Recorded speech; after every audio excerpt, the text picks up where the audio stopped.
back, everybody, to our next talk, which will be held by Jochen Lillich, and he will talk about dynamic infrastructure orchestration. Hi, and welcome to my talk. My name is Jochen Lillich. On Twitter, I'm at GVIS. I'm 44 years old, and I live in Ireland, a bit south of Dublin, at the Irish coast. I've been a Linux sysadmin since 1993 and worked as an IT trainer, as an IT manager, and in 2010 I started another company called Freistyle IT. And we are specialized in building high-performance Linux infrastructures, especially our main product, which is called Freistyle Box, which is a platform as a service that's completely optimized and completely managed by us for Drupal and WordPress websites, especially bigger websites that need complex web hosting infrastructure. When I started building our platform, I started with configuration management from day one. We've grown from a single server and to a few hundred servers now. And we started with our first operations server called Ops01, and it ran two services, Nagios and Chef. And from there, we grew to a much bigger infrastructure. And thanks to Chef, we've been able to manage all these servers with all the different services with two system administrators also doing on-call duty. So configuration management, I think, is totally necessary, and it's good to have it from the start, and it's much easier to integrate it if you have it from the start. Certainly every one of you is familiar with Puppet or Chef or Ansible or other configuration management solutions. So I think it's quite easy to say what's the advantage of using configuration management. You have much less manual changes. In the best case, you don't have any manual changes. And you do everything controlled by a central instance that makes sure that all your servers are configured as you want them to be. Everything is consistent, so you don't have any side effects of configurations that deviate from your standards. And you have a single source of truth. In the case of Chef, you have a central database that contains all the nodes you are running and all the data about these nodes. You can query this database, and you can see, okay, what server is in what cluster, and with this information, for example, you can configure a load balancer. If you add another server, Chef will make sure this server will be added to the cluster. And configuration management also makes sure that you don't have to repeat yourself. You simply get a cookbook or a manifest and use that to have the same installation on every server. But configuration management also has its weaknesses. Mostly configuration management works with periodic convergence runs. So you have, for example, a Chef client that runs every half hour, or in our case, every 10 minutes. And this introduces change lag. It can take up to 10 minutes or half an hour or an hour until changes have been reflected on your servers. And if you depend on information in the central database, this can be even more because first a node needs to do a convergence run. The results of this run are then stored in the database, and then maybe after another half an hour, another node queries this database and uses the updated data. So change lag will be there. This is bad if you have processes that depend on quick changes. For example, cluster membership. You don't want to add a server to your infrastructure and then after half an hour or even later, it actually joins the cluster. Even worse is in the case of master or leader elections. If you have multiple databases that need to work out who is the master, who is the slave, you don't want to have a lot of lag in there. Also, for example, if you are using configuration management services to deploy applications, you want to have that quite quickly. For example, in an early generation of our hosting platform, we had the deployment of the websites controlled by a cron job that ran every 2 minutes, checking if there was a new revision in the Git repository and eventually rolling this out. We had a lot of support requests with impatient customers that didn't want to wait 2 minutes for each of their changes, even with only 2 minutes. So things like deployment or, as another example, service discovery, you don't want to have change lag with that.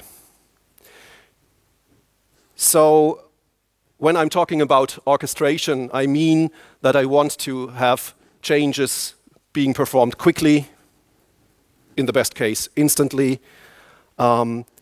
And I also want to be able to handle failure. For example, if nodes fail, I want this reflected in the load balancer configuration. I want this maybe reflected in deployment services and other things. Quickly means without lag. In the best case, immediate reaction to changes. And I'd also want to tolerate network partitions. Another problem with a central database is if this database isn't reachable anymore for a certain number of nodes, this will also cause problems. For example, if a deployment change needs to be rolled out and one of 3 nodes can't reach the database, we'll have different rollouts on the cluster nodes, and we don't want to have that. In order to solve this problem, I researched a number of tools, and I've taken 2 of them to talk about today. And the first one is serf. Serf is a quite young tool that's being developed by HashiCorp, which is the company of Michio Hashimoto, the author of Vagrant. And it's a cluster communication tool that's very easy to install. It's a simple binary. It's written in the Go language. And you can download a simple zip file that only contains the binary for your Linux platform. You unzip that, put it in user local bin, and you can use it. Go uses the gossip protocol, which is a peer-to-peer protocol that doesn't need any central data store, like, for example, mCollective, which needs a central message broker to communicate. With serf, you have each node communicating with the other nodes, exchanging data. So they pass on messages from node to node, which actually goes quite quickly, even if you have a lot of nodes. And the gossip protocol makes sure that your information within the cluster is eventually consistent. So if you have, for example, a network partition, serf makes sure that events are communicated to nodes that are temporarily offline.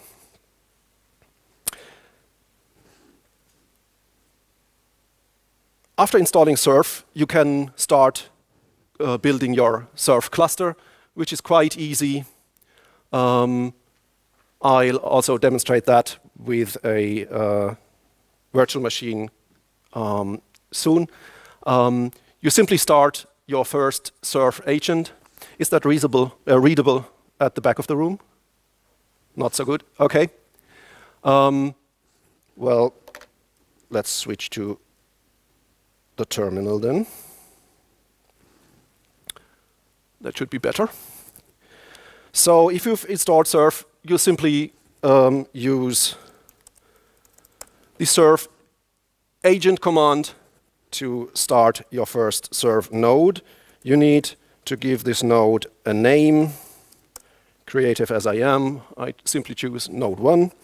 Then I say bind it to the host name and the IP address as RV1. And, well, for a start, that's it. Serf starts, binds itself to port 7946. And as you can see, there was a first member join event for the node itself.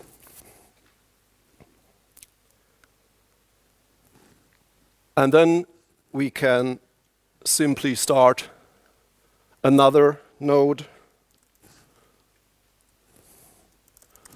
serf agent node 2, bind to serf 2. Now these are still separate clusters, if you can call them clusters. These two servers don't know anything about the other. So what we need to do is now join the second server with the first server. And as you can see up there, the server recognizes that node 2 joined the cluster, and now we have a 2-node cluster, which we can also see with the serf members command. It's that easy. You can do that literally within 3 minutes if you are quick with unzip and quick with typing. You can start your first serf cluster within 3 minutes. Okay. Back here, so that's node 1, node 2.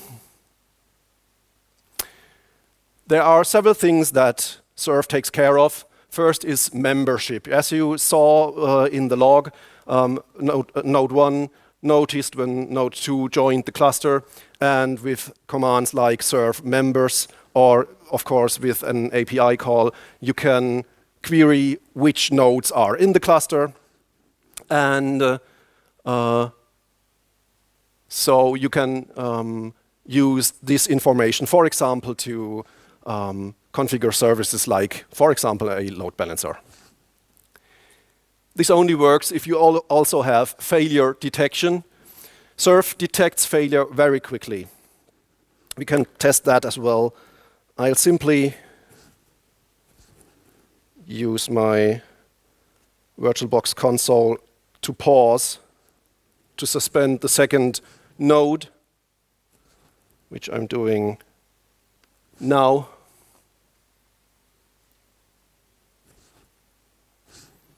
It's paused. And there's the member failed event. And now, if I had more cluster nodes, they would be passing this information around. So within seconds, all the cluster members know that node 2 has failed. And if I unsuspend this virtual machine, it goes even more quickly. We are right back.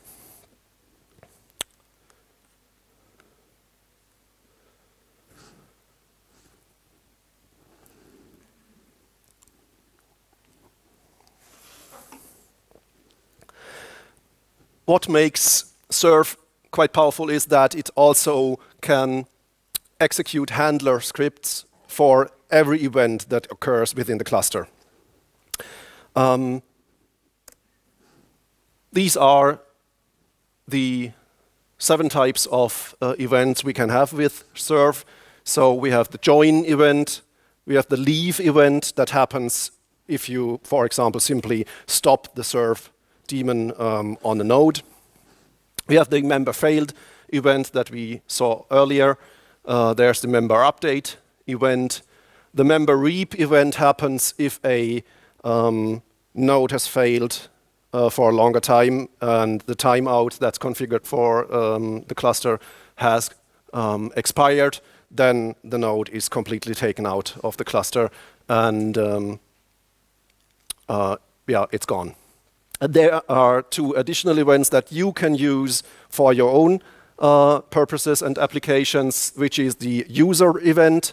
You can simply send a user event to notify your cluster nodes of something. And there's the query event where you can ask your cluster nodes to give you a certain information. For example, you can use user events to trigger a deployment. You can say, okay, my Git repository has received another push, and then you'll simply send a user event, deploy my application. All the cluster nodes receive the event, and if they feel like it, they'll deploy your new revision. You can also perform a convergence run. So although there are examples on the serf documentation that show how you can use an event handler to directly change a load balancer configuration if, for example, a node fails, I don't think that's a good way to approach this, because sooner or later you'll be reprogramming all the functionality we also already have in Puppet or Chef. For example, having templates to generate configuration files, to restart services, things like that. There are proven applications for that, and I don't think I'll replace our Chef server anytime soon. But serf is quite handy to simply trigger a convergence run, and we'll probably use that to have longer periods between our regular convergence runs. For example, run Chef not only every 10 minutes, but every hour or so. And if need arises, we can simply do a user event that'll trigger a Chef client run as at any time we need it to run. And as I already mentioned, you can use the query event to query information from the cluster. So you can, for example, ask all your cluster nodes which revision is deployed on your local installation, and you'll get all the results back. Okay, so serf was easy to install, easy to start, and it's very easy to use event handlers. That's, for example, a very simple event handler, a simple shell script that is run every time our serf cluster receives an event, and it simply uses the environment variable serf event to see what kind of event that was.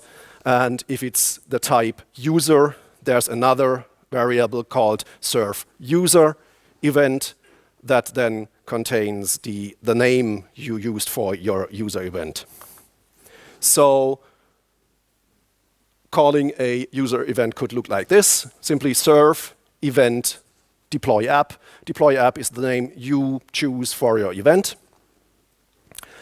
And you'll get a log entry like this, simply received event, user event, deploy app.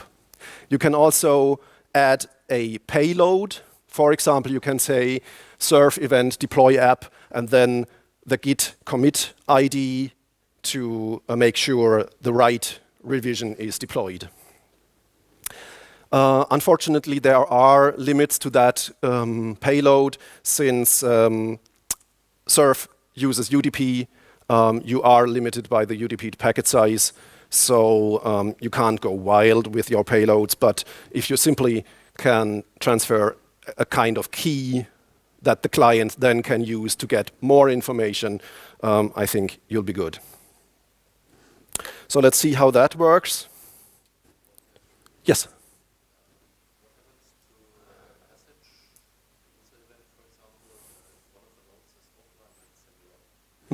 What happens if I send an event and one of my nodes is offline at that time? Well, as I said, serf, or the gossip protocol to be exact, is eventually consistent. So your failed node will get this message after it returns to the cluster. It may be after a few seconds, a few minutes, or hours. That depends on how quickly your node comes back, but it'll receive the message. Yep, it'll receive it only once. Another question? Is serf limited to a single subnet? No, it isn't. So there's no broadcasting or things like that. You can use also your cluster can be all over the place. Okay. User events. Using an event handler really is easy. I'll stop my serf agent here and simply say use my handler.sh as an event handler.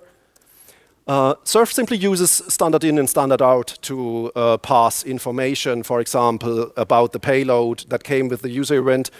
In order to display what data this is, I'll set the log level to debug.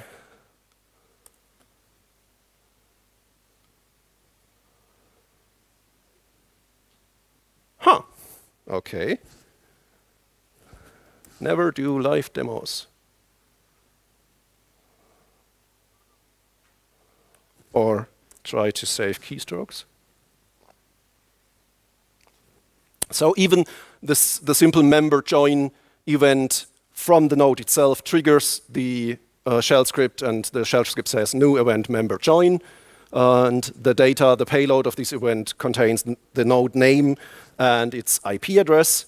And if I send an event, for example, serf event deploy the damn thing and a git hash like 07fg and so on.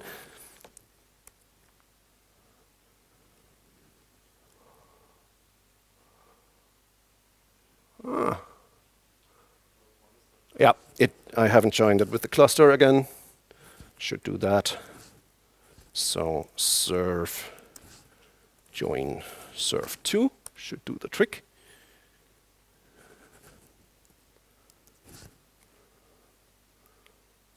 Okay, I'll have to resend the event because the node wasn't failed, but it wasn't simply a member of the cluster at that time. And now I have my user event with the payload 07fg.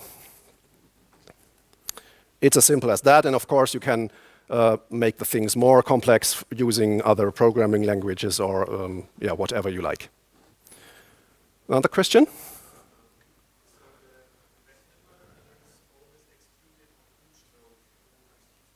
That's right. Oh, sorry.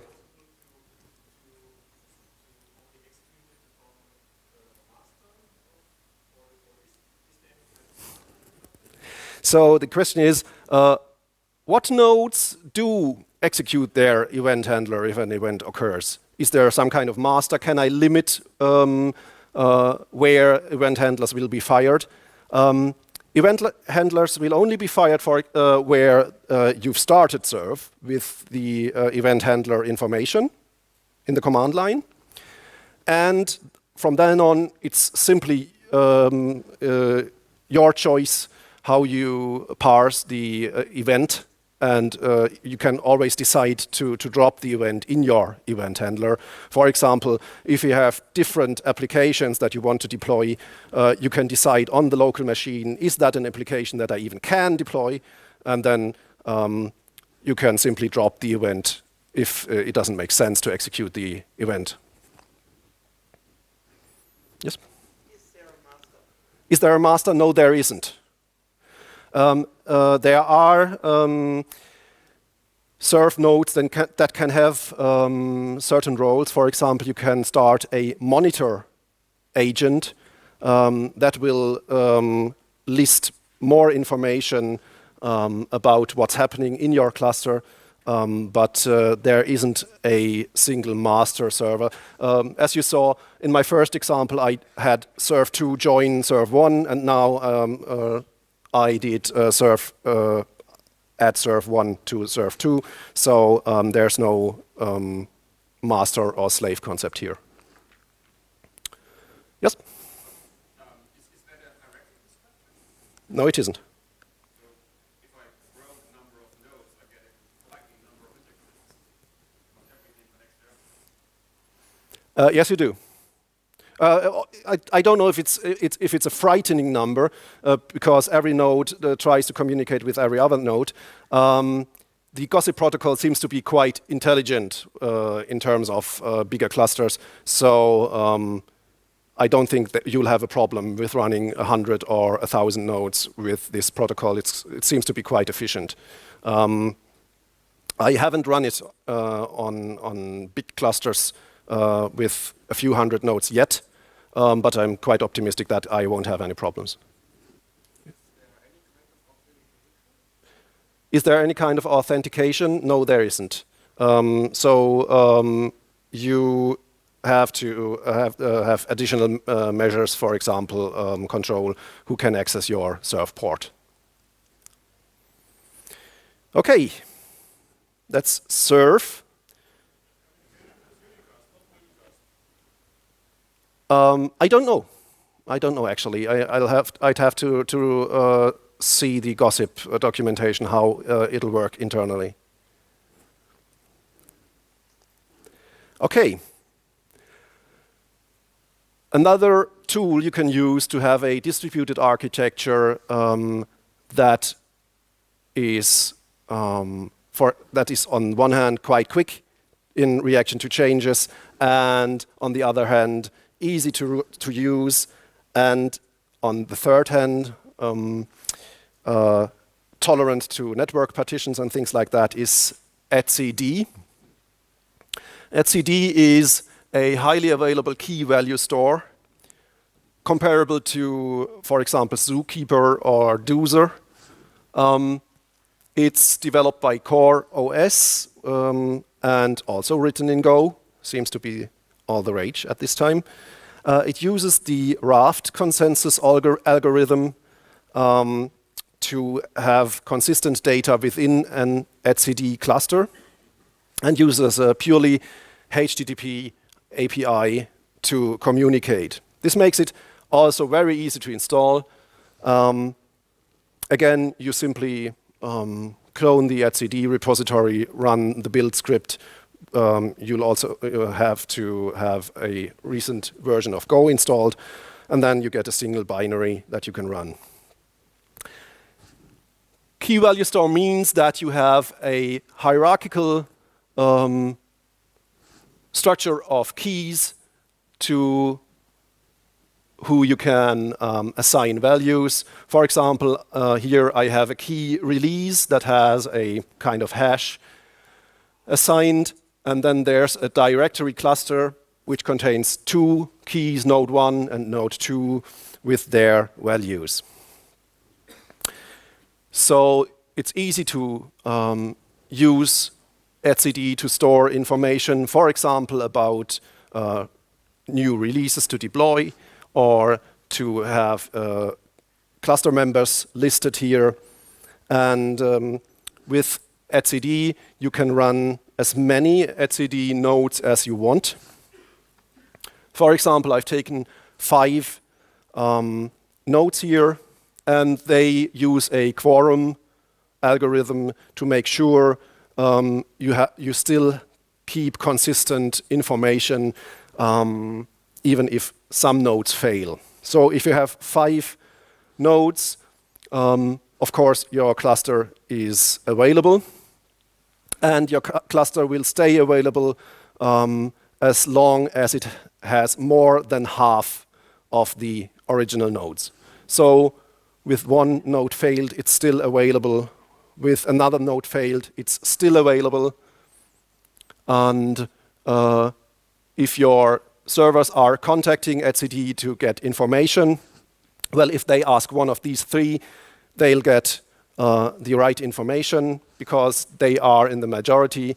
If they ask one of the, or if they try to ask one of the failed nodes, or if these nodes are in another network partition, if you have some kind of network problems, these two nodes will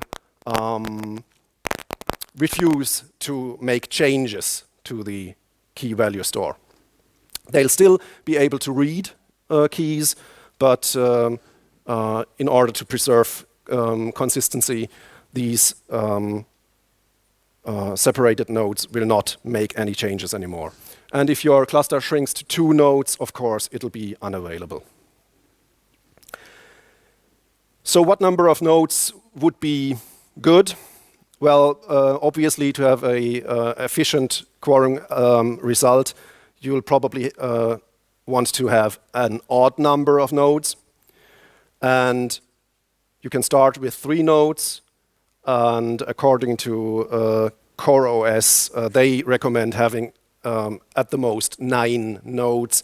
Otherwise, communication between the nodes will be hit by a performance malus. So 3, 5, 7, or 9 nodes would be good numbers. Writing to the key value store is easy. You can use the etcd control command line tool, or you can simply use HTTP requests using curl, or of course you can always use an application to do these HTTP requests, and you can say, for example here, set the key message to the value hello, and etcd will do that. And if you use the curl call here to set the same key to the value test, you'll get back a JSON payload that'll tell you, okay, I've set the value to test, and you'll even get information about the previous state of the node. So it says, okay, previously the node had the value hello. Reading this key value store is equally easy. etcd control get, or a simple get request via HTTP will get you your information. And using the delete method, you can also remove keys.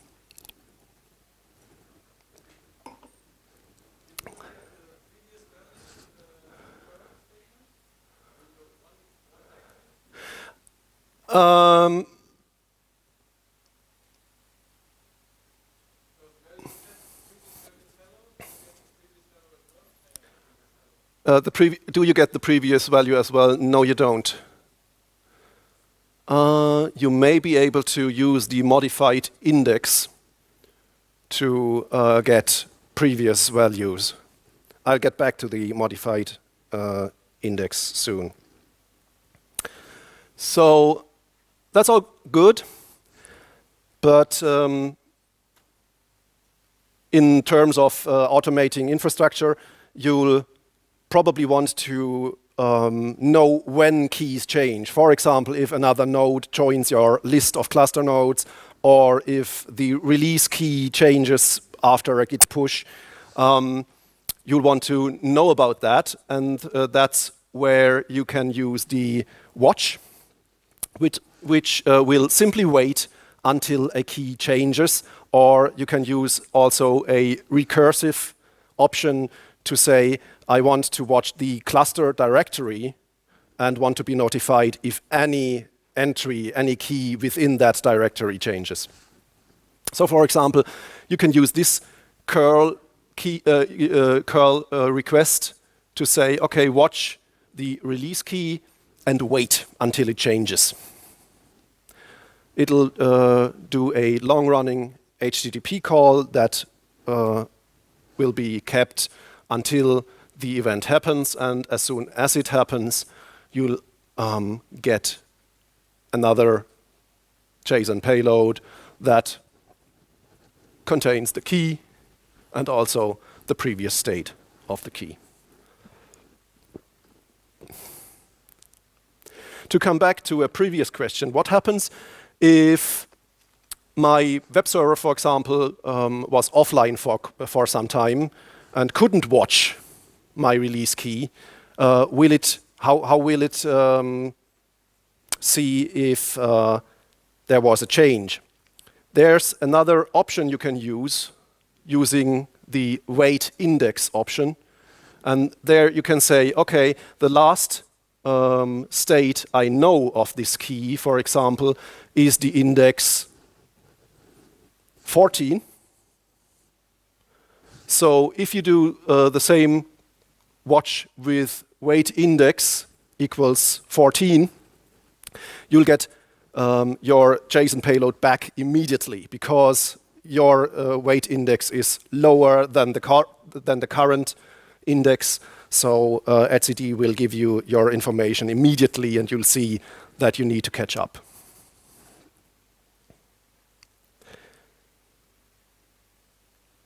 You can use etcd for quite a number of applications. Building upon the watch concept, you can use, for example, locking. Your application can say, okay, I'd like to change this key, and I'd like to own it so that no one else can change it anymore. If you're the first, you'll get the change and you'll get the lock. And if another node comes and says, okay, I'd like to own this key, etcd will say, okay, it's already taken, you need to wait. And not until the first server gives up its lock, the second server will get its lock. You can use this, for example, for leader election. If you have different database masters that need to find out who will be the master and who will be the slave, you can use that. You can use it to assign failover IP addresses. Every time you need to decide who is going to be it, you can use this. And I also have an example for that, this leader election. So let's say we have our etcd cluster, here the green circle, and our application. And our application wants to know what database to talk to. So it'll ask the etcd server, what's my database? And etcd will say, don't know. There's no database. And the app now says, okay, I'll wait, which means I'll request a lock on the database master key. And as soon as that changes, it'll get back the information.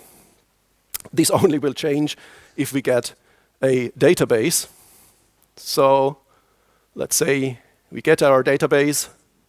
The database then goes to etcd and says, I'd like to be the master. And of course, it'll get this granted. Now etcd this, of course, will also be done with a locking approach. So the database X will request a lock on the master key. It'll get it, and etcd will then use the already established connection to your application to say, talk to database X. And database X now will also have its lock on the master key, and your app can now work with database X. Okay, applications running, time to set up a standby database. So we have database Y, which will also come and say, I'd like to be the master. But no can do. There's already a master, and there can be only one. So database Y will now also try to get a lock on the master key, but it'll have to wait. wait until database X fails, which will sever the connection to your application, which will also have etcd realize database X has gone. So the lock of database X will be gone also, which will enable etcd to give the lock to database Y. And it'll also inform the application that the database Y is now the master. Application can talk to the database, and that's it.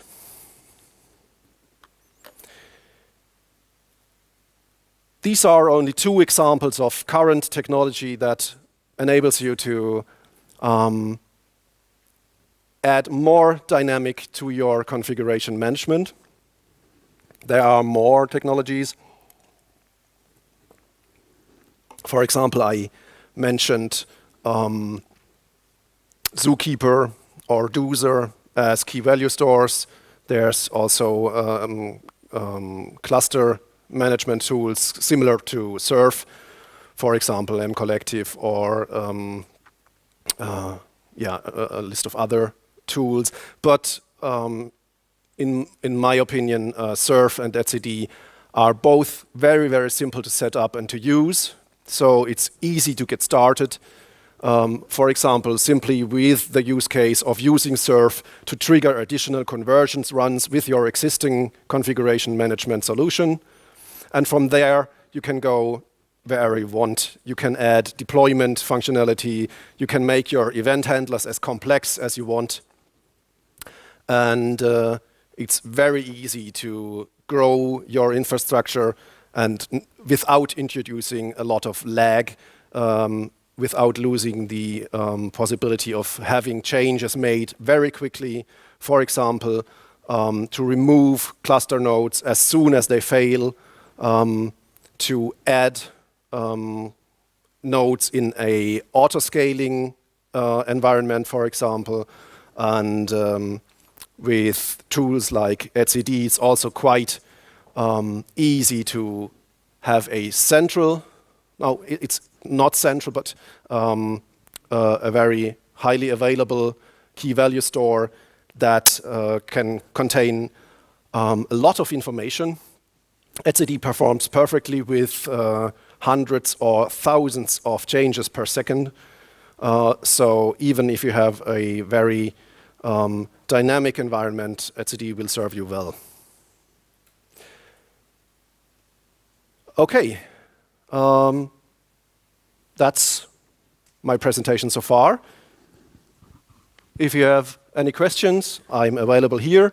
You can find slides of this talk and other talks at Speaker Deck. You can reach me on Twitter or via email, and I'm looking forward to your questions. What are the advantages over Zookeeper? Because from what I've seen in your presentation, it looks pretty similar from the concept. Mm-hmm. And Zookeeper itself, it's complex, yes, but it is very mature. It just works. That would have been my answer as well. It's Zookeeper, for example, is more complex to set up. It'll also require additional libraries. For example, if you want to integrate it in your application, you will always need the Zookeeper library that fits your programming language, and that's one of the main advantages of etcd. Since it simply uses HTTP requests, it's very easy to use, and you are not dependent on third-party libraries, which can be quite complicated from time to time with Zookeeper, getting the right, for example, Ruby gem to use and have choose a well-maintained one and things like that. Also, Zookeeper seems to need a lot more connections if you are using things like watches or stuff like that. From what I've read, etcd is far more efficient in terms of network connections to propagate information within the key value cluster or with the clients that are depending on it. Okay, thank you. Further questions?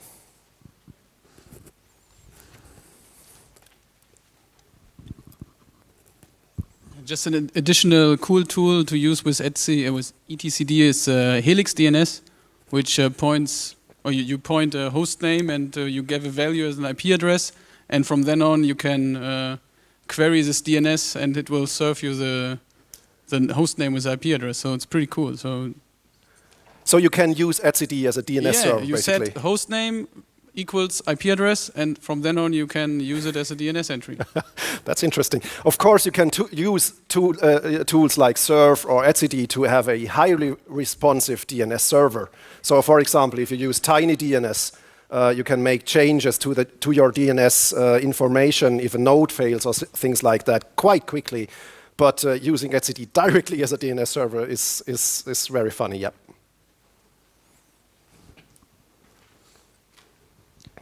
Do we have any questions left?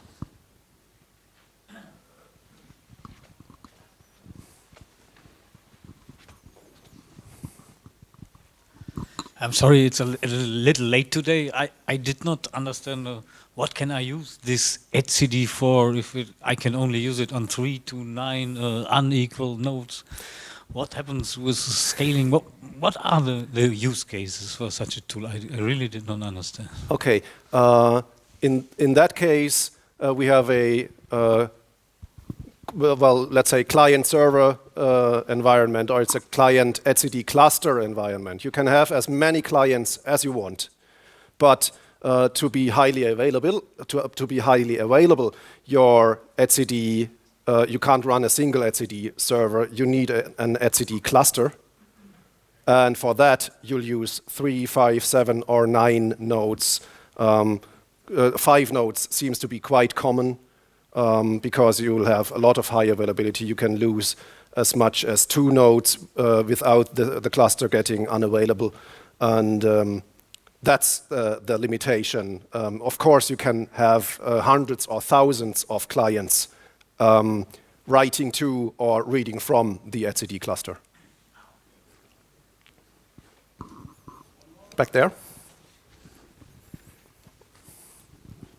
Now, one question I have, if you have 5 nodes and one is gone and you decide that it's gone for good, could you remove it from the cluster, or will it stick with the cluster as long as it comes back? So you have 5 nodes, one is missing, and then another one is missing, and then you want to say, okay, my new cluster size is 3. So if you grow to 5 nodes, could you reduce the size of the nodes, or could you just add servers to the etcd cluster? I'm not sure. You'll certainly be able to solve that problem with a restart, of course, but you probably don't want to do that. I remember reading about recent versions having additional options regarding the cluster nodes. You can do HTTP requests to etcd also to, for example, get a list of all the nodes. And there may be a new function that enables you to remove a node from the cluster membership list. But I'm not sure about that. I need to research that. I just remembered another hint. Starting an etcd cluster is quite easy. You start your first node, and then you start your second node, and simply add a command line option that says join the cluster of server 1, for example. So you'll simply say which are the other nodes in your cluster. But that requires you to have at least one cluster node, to know at least one cluster node, and you'll get into a bootstrapping problem. There's the possibility of running a discovery cluster, and the folks from Core OS run such a cluster.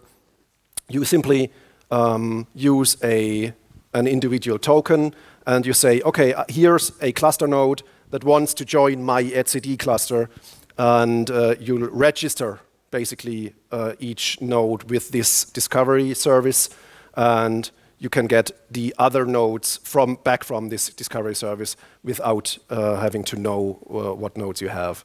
So there's the discovery.etcd.io, I think, which you can use to simply, so for example, you can use a simple Puppet manifest that simply says, okay, you are a etcd node, ask the discovery service for the other nodes, if there are any, and you can do the same on all the other nodes, so your nodes don't need to know of each other initially with this discovery service. Yes? One more question to serf. It looks promising, but isn't there some feature request to have a cluster secret like in ChorusSync? Because from the concept it looks like ChorusSync, but for us ChorusSync does not scale. So if it scales but doesn't have a cluster secret, yeah, I would not put this into production. Yeah. I'm not aware if there is some kind of request for authentication, but I'll find out for you. Simply ask me again in a few minutes.